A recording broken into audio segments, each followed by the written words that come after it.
Hello everyone! Ngayon po ay magluluto po ako. Magluluto tayo, samahan niyo ako. Magluluto tayo ng humba. I mean pork humba. Yun sa Bisaya, pork humba. Yung main ingredients natin guys, ito po. Ayan. Yan po yung pork. Pinakuluan ko na po siya. Tapos tinatapon ko yung unang sabaw. Pork. We have here garlic. At lagyan ko siya ng kamatis na marami. Yan. Tsaka ito po yung vinegar. At tsaka tuyo. Yan. Brown sugar. Yan po. Tsaka sibuyas. At tsaka siling labuyo, ayan po, para may touch ng anghang po. Pinaghalo ko na dyan. Tsaka ang hindi mawala sa humba guys ay ito. Black beans. Kailangan meron tayo. At tsaka pepper. Yung pepper ko dito na nakalagay kasi ganito lang, i-grind lang natin dito guys. Okay? So ito po yung lahat ng ingredients meron tayo. The ingredients. Tara guys, samahan niyo po ako.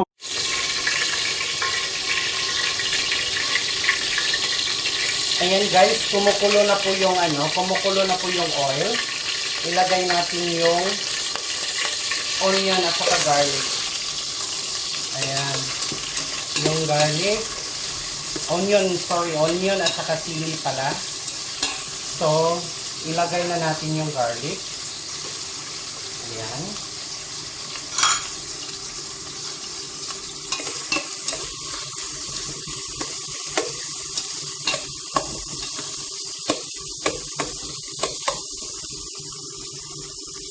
Sunod natin yung kamatis.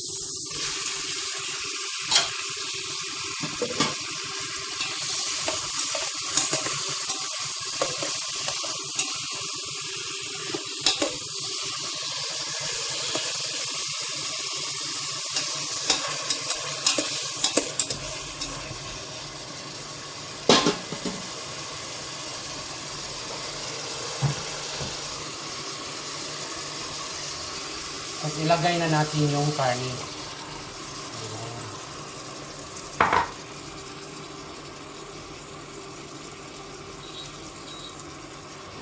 Tsaka haluin natin ng maigi. Haluin lang ng haluin.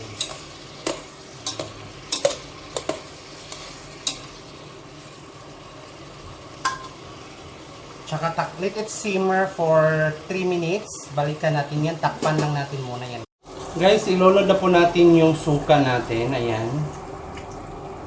So, sa lahat po ng as per the experience and sa mga research ko guys, yung suka, pag ilagay mo na siya sa niluluto mo, hayaan mo siya, wag mo siyang takpan.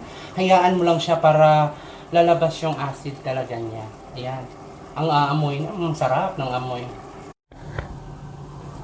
Ayan, tapos na po. Kainan na to. Ayan po yung finished product niya. So, pwede nyo gawin to sa bahay anytime para masarap yung kainan. Yan.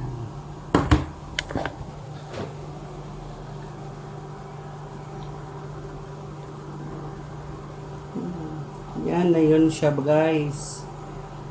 Mabubusog tayo. For watching, don't forget to subscribe, like, and share my video. Till next time, bye!